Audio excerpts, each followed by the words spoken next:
Thank you for tuning in to the Helium Radio Network. You are listening to a rebroadcast of a previously recorded show.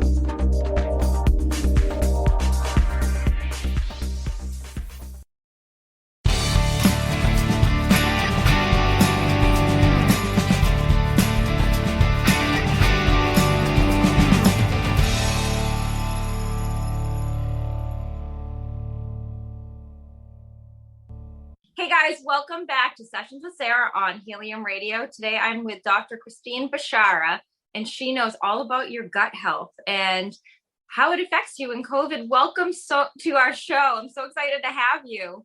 Thank you so much. Thank you for having me. Of course. Now, you wrote a huge article during COVID where you discovered where gut health may play a factor into people getting COVID. Could you tell us a little bit more about how you discovered that?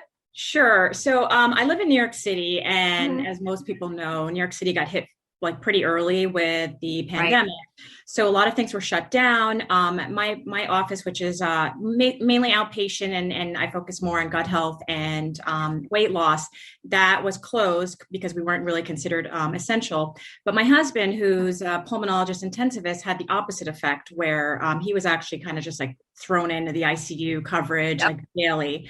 So it was very interesting. And early on, like back in March, of 2020, when we really didn't know much about COVID, I would pick his brain every night about what was going on, what he was seeing in his ICU patients. And we kind of had this conversation one night and the light bulb went off. So he was telling me about his patients because, at early on, everyone was talking about like high risk individuals, right? Patients who are elderly, heart disease, diabetes. And he was seeing these patients in the ICU. But then he was seeing these patients who really didn't have any medical problems, were, a little bit more on the younger side, like in their 40s and 50s, but they had a high BMI. So he came home one day and he, knowing that I do weight loss, he said, it's really strange. We're starting to see a lot of patients who are a little bit overweight or BMI over 30. And we're finding that they're having this cytokine storm, like this triggered cytokine storm, and they have really high IL-6 levels. So IL-6, and we could talk a little bit more about that later. Everybody's probably like, what is that? I know. So IL-6 is an inflammatory marker. It's basically like an immune responder that our body uses to kind of fight off infections. But he was finding that these specific patients had very high levels. So he started asking me, like, do you know if patients who are overweight have higher levels?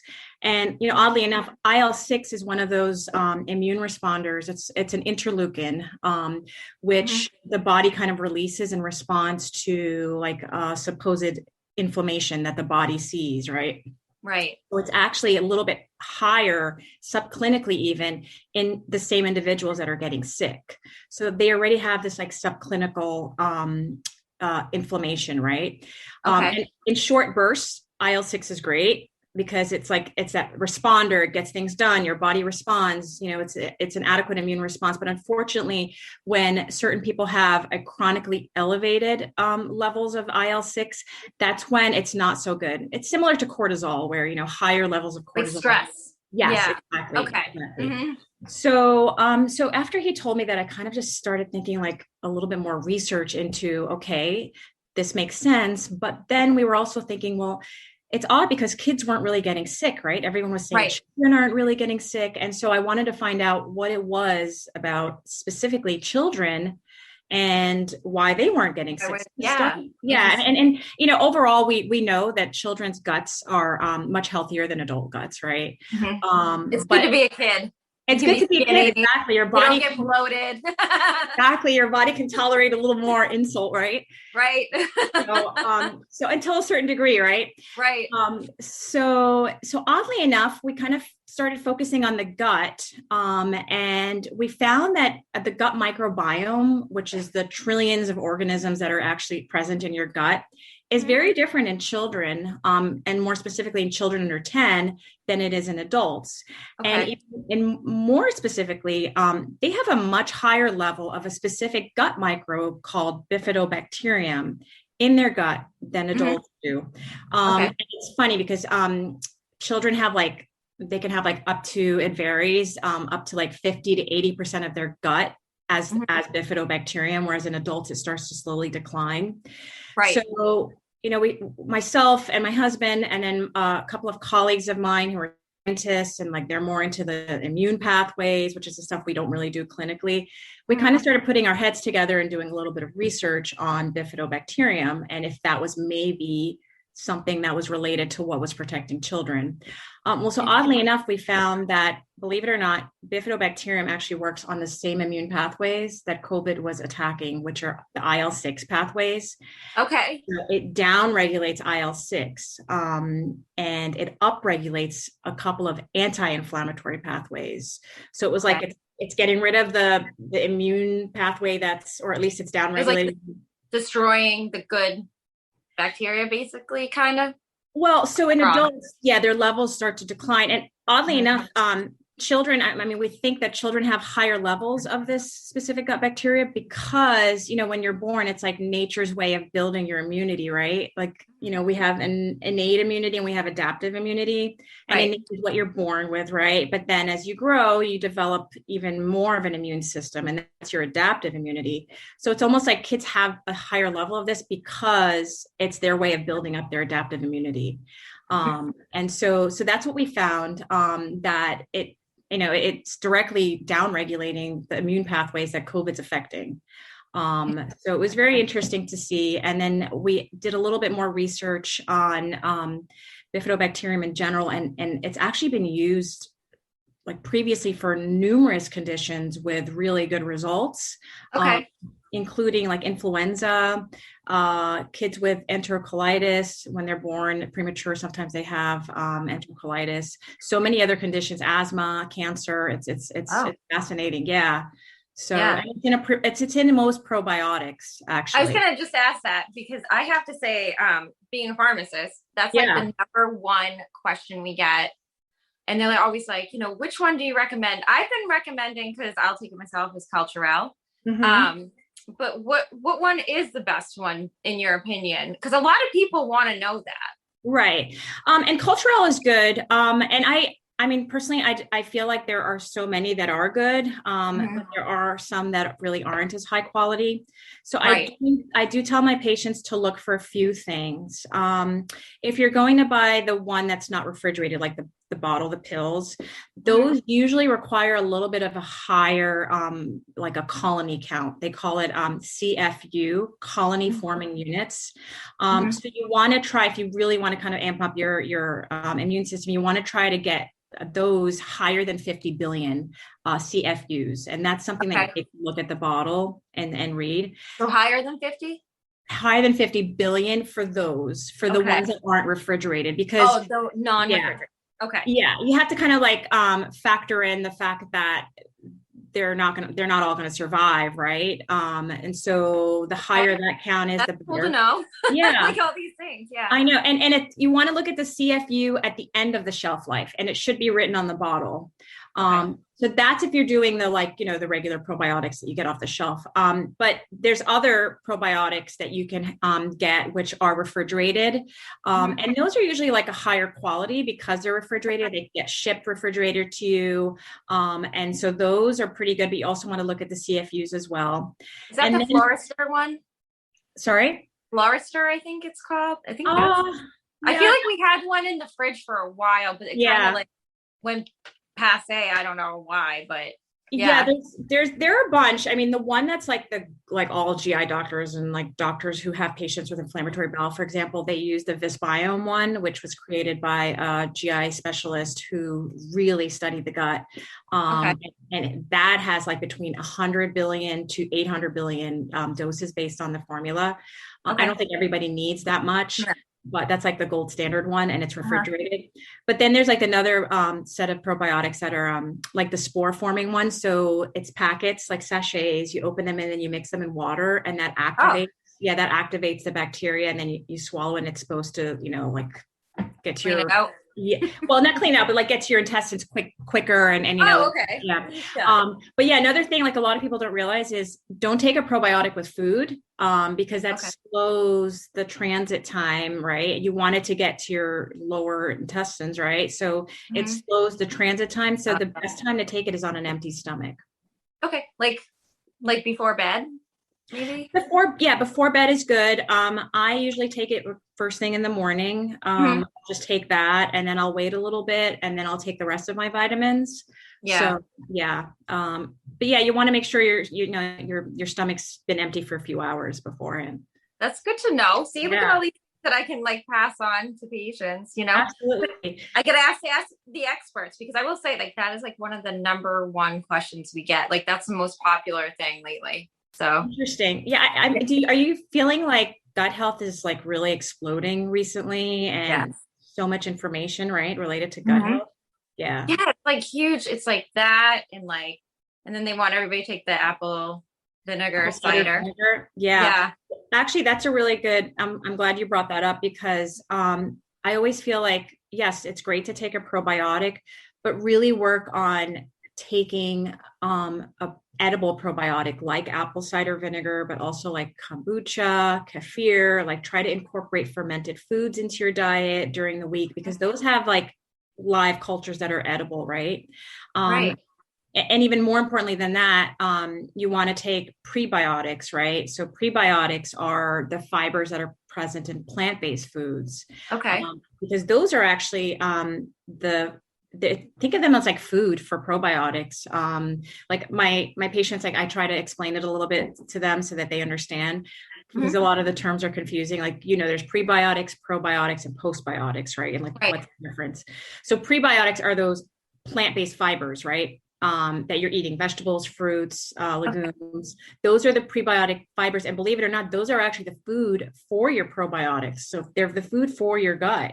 And your gut bacteria feed on that. And then they feed on that and they make a byproduct, right? And the byproduct is what you want. It's the postbiotics, right? So Okay. postbiotics are like short chain fatty acids. Like a common one is butyrate, for example. And these short chain fatty acids have been shown to actually improve the integrity of the gut lining and diminish inflammation. So that's why we do that because we Yeah. want to increase our probiotics and increase the good gut bacteria in our gut versus the bad. So those are all really like the most important things. And then a probiotic is good to supplement with Right. additionally. Well, I gotta say, like, also, like with the gut health, you bringing up inflammation. That's like another huge thing that everybody's talking about gut inflammation. I've seen different diets now that are Yeah. like, I think there's Yeah. called the Galveston diet, like different diets to reduce inflammation, especially in, menopausal women. Like, they have the Yeah. hardest time keeping weight off, especially like even in your later 30s, you start noticing the weight gain that's quick 10 that comes out of nowhere. And I you're like, what agree. I happened? know. I don't know. I just turned 50 and I feel like, wow, I really can't like lose weight like I used to. Like I know. struggling, right? I miss Uh, that. Any advice for women trying um, to? yeah, I mean, and it's interesting that you said that because our gut does affect our hormone levels. Mhm. Like estrogen is it's like it's broken down and the unbound form, like they call it the unconjugated form, Mhm. is what like you want. And if you're not eating properly, then you're really like your estrogen levels are going to be out of whack. They're going to be either too low, and that can kind of predispose you to early menopause, but too Okay. high is not good either, right? Because Right. estrogen turns into fat, right? So, Mhm. or fat turns into estrone. Sorry. So that's not good either. So Right. definitely, like, I always recommend what we call like an anti-inflammatory diet, which really means you want to focus on plant-based again, because Okay. that's what the studies show. Like the prebiotic fibers in plant-based really help our gut and diminish inflammation. And then you want to avoid as much as you can, like sugar, for example, because that has been shown to, right? Yeah. Like actually, like sweeteners, artificial sweeteners are really bad for you. Oh, I Because agree. I tell yeah, people that all the time. And like yeah, I can taste the kickback and it's right, nasty. Like I can't drink a yeah. Diet Coke. I don't know how people. I mean, I used to drink a lot of Diet Coke, Mhm. and now that I don't drink it anymore, like I feel so much better. I mean, honestly, water is like underrated, right? Like just drink I've been water. drinking a lot of that, yeah. Yeah. But yeah, so like artificial sweeteners aren't good for your gut. And they've been shown to really affect inflammation as well. Okay. But yeah, so definitely like an inflammatory diet where you're eating a lot of plant-based fibers, limiting your refined carbs, your sugar. And it really does make a difference. It's not going to be overnight, but like if you're doing that in a month's time, you will see a difference. But I also feel like everything's in moderation, right? And I think our bodies can tolerate like occasional insult. So if you have that, cheat day every once in a while, it's fine too. We all have it. Right. But yeah, so. I know, it's just like the getting older thing. I think a lot of people who listen, like around my age, we're in between the ages. So like, it's just like, wow, what just happened to me? Yeah. And I feel like that, like, I feel like I've always felt like I've been like a bloated person anyway, but like, it sucks. That's the best way to put it. I know I used to have really bad IBS and like ever since I changed my diet, like this was years ago, like it's made such a huge difference. Like I'm also one of those people that like tends to get bloated too, but I've found like it really, really helps. Like water and changing your diet makes a huge difference. And then it shows up on your skin too. Oh, so, that's good. Did you like stop eating meat and stuff? I mean, I still incorporate like a little bit of animal protein. I'm sorry for all the vegans out there. Like I do believe though that, but I believe like everyone's so unique in what their body needs. Right. And so for me, I feel like I do need a little bit of animal protein.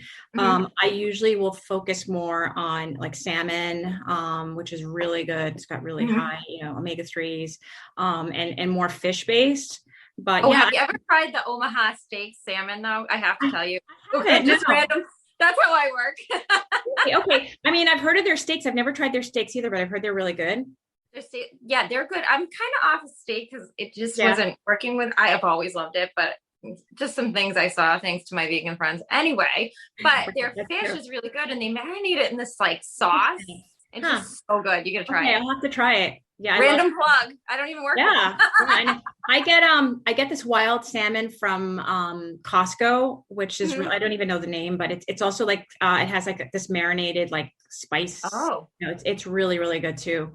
Yeah. So that's what I do. Yeah. But like, so fish and that kind of like. Yeah. So I have a hard time like with like lettuce and stuff though. It hurts my stomach. And I hate that. Yeah. I mean, it's funny. Like I said, like we're all really different. And I mean, we can go into this maybe a little bit more, like, why do I maybe need a little bit more like animal protein versus someone else? Right. Like we have like these neurotransmitters that are in our body, right? We have like 4 main ones, and believe it or not, like what you eat really helps to keep those levels stable. And there's 4. There's like acetylcholine, serotonin, dopamine, and what's the other one? GABA. Yeah. Oh, yeah. And each one has a job, right? So like most people know serotonin, right? Each one has a job, and each person actually is dominant in 1 or 2 neurotransmitters that kind of dictates your personality. Okay. So my dominance is acetylcholine. Like I've done that. Like I've done the questionnaire. Like it's part of my wellness exams that I do for my patients, but I'm an acetylcholine dominant individual. And so what that means is acetylcholine works on like the motivation part of your brain, but it also works on speed. So for me, like if I don't, and choline is made with fat, right? Like the choline portion of acetylcholine. Yeah. So I need a little more fat probably than someone else who might not. So when patients tell me like, well, should I be a vegan? What should I do? I'm like, it honestly depends on what your body's needs are. Right. And so we kind of go through that to see, but it's fascinating, right? And like serotonin, for example, the precursor for serotonin is tryptophan. Like, where do you get tryptophan? Well, it's in foods, right? So if you eat a lot of foods, turkey, exactly. Everybody knows turkey, right? But like edamame is really high. Bananas are really high in tryptophan. Pineapples, walnuts, like most nuts are. So if you're someone who's serotonin deficient, for example, and like feeling down or getting a little bit anxious, then, maybe focus on eating more of those foods as well. Yeah. So that's good to know. Yeah. So I mean, I think obviously like a lot of sugars and a lot of refined carbs are not good, but I think everything needs to be individualized because we are so different, right? Like everyone's so unique. Right. So. Yeah. So this is something you do at your practice. You have people come in and they can fill out a survey and then kind of get to the bottom of the problems. I mean, we focus on gut health, right? And I have patients who like do my weight loss program too. So like our goal is really to decrease inflammation, right? Because as you mentioned, like inflammation really does hinder your ability to lose weight adequately. So we look at what factors are causing you to maybe have a little bit of gut inflammation, but also then I will do the questionnaire where we check for your neurotransmitter dominance, but then we also check to see if you have any deficiencies. And then we can supplement with either like natural supplements that help to build those naturally or with foods. Like I'll give recommendations. Cool. Yeah. But then like with some patients, we do a gut analysis too, where we actually look at the gut microbiome. And the company that I use is like, I really like them because they'll not only tell you what organisms you have, but based on your DNA, they'll actually tell you, like, for example, you might be able to get away with like having a brownie every once in a while based on your findings. Whereas for me, it might not be so good for me. So so it's cool because they'll give patients that do it like a downloadable app. And like every time you're eating something, you can put it in and it'll tell you what like number you are based on your DNA. So I don't know. It's kind of cool. That's a test you said? Yeah, it's a gut test that I usually do as part of my wellness or weight loss evals. So yeah, I feel like everything is connected to the gut, and I think more and more we're finding out about that. So you kind of picked the right like career right there. Well, it's funny, like my background is internal medicine, right? So like I've been practicing internal medicine for 20 years.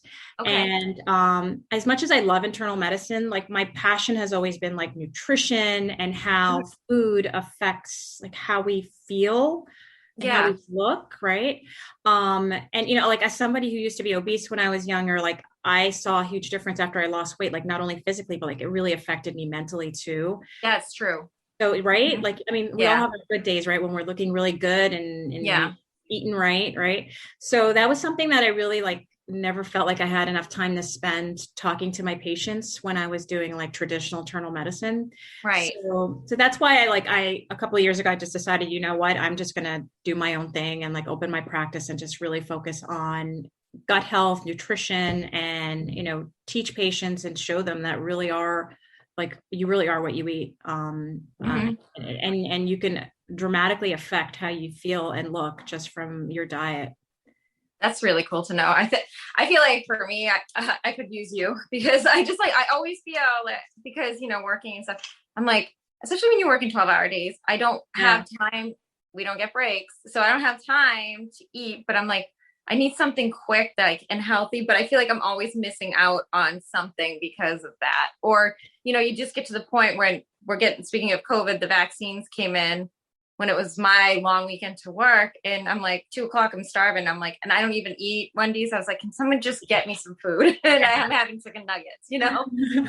Right. And that's usually what happens. Like I hear that a lot. I mean, we're all, you know, we all have that where, if you don't have the food in front of you, then you end up like kind of just eating whatever, right? At 2:00 in the afternoon when you're so hungry. You just get so hungry. It is. I mean, it's horrible. I know. So what I do is I really like plan ahead. I will cook my meals like the night before, or and I don't know, maybe I'm a little like OCD, but I'll actually plan out my like meals in the morning. Yeah. And I mean, I don't like stick to it, but I'll plan it out in my head. And then like sometimes I'll write it down, because they've actually done studies where if you write down something, like you're more likely to stick to it. Right. So it's kind of like a to-do list, right? Yeah. But yeah, like I find that like the biggest, I guess the biggest hindrance in people like sticking to their diet plan is not planning ahead. But also like if you have, you know, whatever, for like you cheat one day and you have whatever the cookie that happens to be at the office or whatever, like it's not a big deal to kind of just not like the end of the world. Right. Like, just redirect. Right. But I feel like a lot of people are like, oh, I cheated, I'm just gonna, you know, have like I'm gonna starve myself today because exactly. You know, that's not a good thing. No. I mean, I'm a big proponent of fasting too, but like in short spurts, like intermittent fasting. That's big. That's a big thing people are doing too. Yeah, right. I would do a whole nother talk on that too. Like intermittent fasting is amazing. Like it does all these great things to your cells. It stimulates autophagy, which is like the renewal and regeneration of cells. So that's like a whole I mean, whatever, we could talk We'll about. have to have you come back on and talk about that sometime. Yeah. We'll have you all prepared for that talk. I mean, I could talk a little bit about it too. It's basically, if you think about it, like if you're putting your phone in low battery mode when like you don't have enough battery, right? So what does your phone do? Like it focuses on only like really important things, right?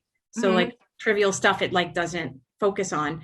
And basically the same thing happens when you're fasting is, when you're fasting, your body's like, okay, I'm not getting food. Let me get rid of like any old or dysfunctional cells so that I can focus on like the main stuff, the main functions. And that's what ends up happening. So like cells that may have been, prone to developing cancer or like other kind of dysfunctional cells, they get killed off, right? During fasting. Yeah, but I mean, that has like autophagy doesn't kick in for at least like 20 to 24 hours. So you have to do the fasting a little bit longer. But yeah, there's been like a bunch of studies. I think like a New England Journal of Medicine study came out a couple of years ago about the benefits of fasting for, like health overall, but like conditions like diabetes, inflammatory bowel disease. Like you're basically giving your bowels that time of rest, right? So like all these great, there's all these. I would be hangry though. Mm-hmm. I'd get hangry. It's like hangry. That happens early on when your body's not used to fasting, because like your body, believe it or not, is capable of sending fuel to its cells in other forms other than just like food, glucose, right? So when you're used to just like using glucose as the main source of fuel, then you get hangry, right? But if you it takes a few weeks, but then if you get used to fasting, what happens is your body's so smart that it knows it's not going to get food. And so the insulin levels drop, and then it actually ends up going to, like, I call it plan B and plan C. So plan B is like, it goes to the liver. Liver has like about 1,200 calories of stored glycogen that it actually converts into glucose for cells. So it'll go to that first. Yeah, it'll go to the liver, it'll burn off the glycogen and fuel the cells that way. But then like when you run out of glycogen, it actually ends up going to the fat, right? Which is what we want. We want to lose weight. So it goes to the fat, and then it starts using like the ketones from burned fat as fuel. And believe it or not, ketones are like much better fuel sources for our cells than glucose is. So so that's what you want. Like, and that's how autophagy works, is you're kind of forcing your body to go to a better source of fuel. And when you're not used to it in the beginning, your body, like your body's resistant, right? Because it's like, I only know, like glucose, like feed me. I only know food. Yeah, exactly. So, and it's all like, it has to do with insulin and glucagon and like the hormones. You kind of just have to get your body used to another form of fuel. So, I don't know if I could do it, but that is really cool to know about. You could do it. It takes practice. Like I usually have my patients start off like with like 10 hours first of fasting. Okay. Where you're eating in a 10-hour period, and then you see how you feel for a few weeks, and then you kind of like slowly start to decrease the amount. Yeah. So, well, you can do that like what, overnight, 10 hours? Yeah. I mean, it's not that hard, right? Like if you think about it, if you eat like your last meal at like 7 or 8, right? And then you wake up, you just don't have anything until, whatever 8, but like that's already there 12 hours. So that actually doesn't sound too bad. No, it's not. Yeah. It's not too bad. Training. Yeah. Well, I mean, you are full of so much information. I love it. Everybody's going to love it. And it's been so good to talk to you. Congratulations on that article with COVID. Hopefully we're going away from that, right?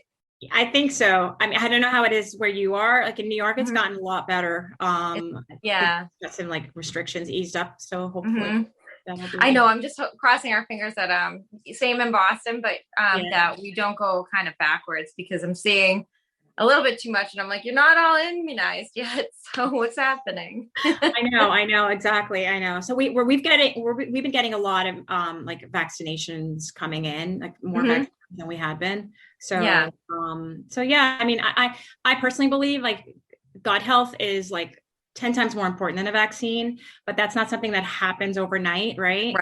But yeah, and you have to think like, why are certain people like not getting sick at all? Right.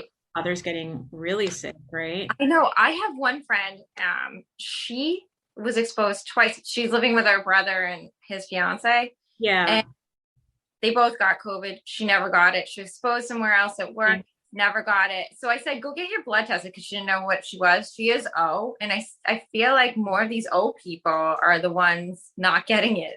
Right. Right. I think A, right? A people are getting it more severely than O. Is that what it is? I don't even know my blood type, but I think I had it prior to when it was called COVID last February. I'd never been so sick. Huh. Yeah. It may have. Yeah, I know. Did you ever get your antibodies checked? You know what? No, not yet. I have had the vaccine back in January, but what I noticed was interesting when it came out with COVID, and I always take Advil for pain, temperature, whatever. I could not get rid, and my body temperature is really low, 96.5 all the time. So when I hit 100, I was like, I'm in a bad spot right now. And I live by myself. So I'm like, this is not good. Couldn't get rid of the temperature. My dad, who always takes Tylenol, they stay here in the summer, had some left in his cabinet. And that was the only thing that I could take to break that temperature. So I'm pretty certain it was it, you know? It may have. I think a lot of people had COVID and didn't even realize it. Mm-hmm. Especially so early.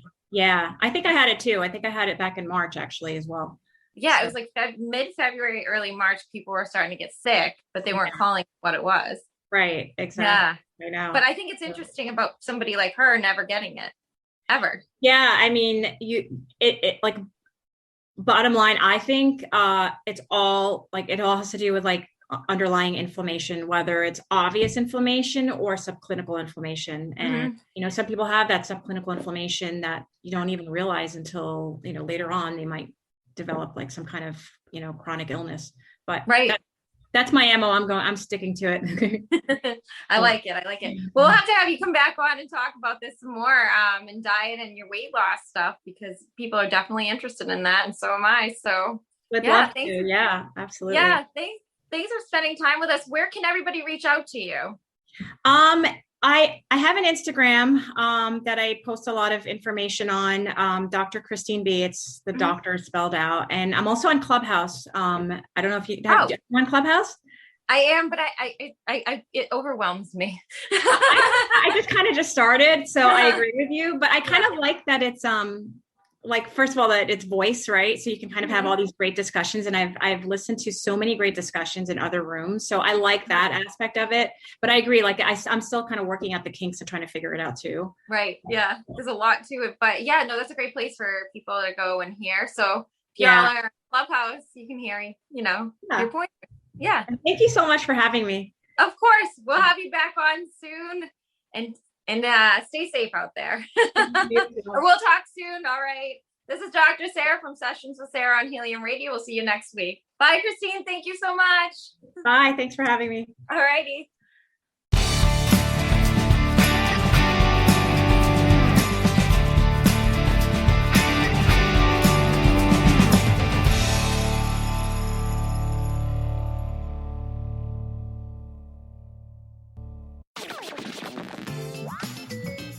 Thank you for listening to Helium Radio. The views expressed by show hosts or their guests are their own and should not be construed in any way as advice from Helium Radio.